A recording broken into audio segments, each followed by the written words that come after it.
Eh, mamadali ako eh. Kaya nag-book ako ng iba. Ha?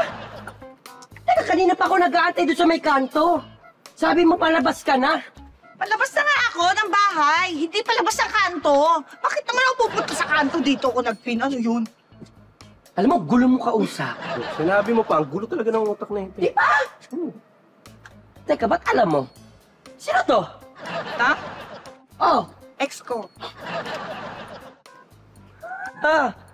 ex mo. Ex mo ang sasakyan mo. Ha? Hindi ko naman alam eh. Nagkataon lang. Okay? Hindi ko alam. Hindi mo alam? Ha? Sabihin mo, gusto mo na talaga sumakay sa kahit yumakap, kaya di mo kinancel. Hindi ko talaga alam. Hindi ko sinasadya. Nagkataon lang na siyang nabuko, okay? Kataon lang. Ano ba to? Ba't nagagalit to? Present ko. Hindi niya alam. Ha? Hindi mo sinabi sa ex mo, nasasakay ka sa present mo. Ha? Hindi ko nga alam eh. Nagkataon lang talaga. Nagmamadali ako, kaya nag-book ako ng iba. Okay? Asas! Sabihin mo, na-excite ka na nakita mo yung pangalan niya. Ha?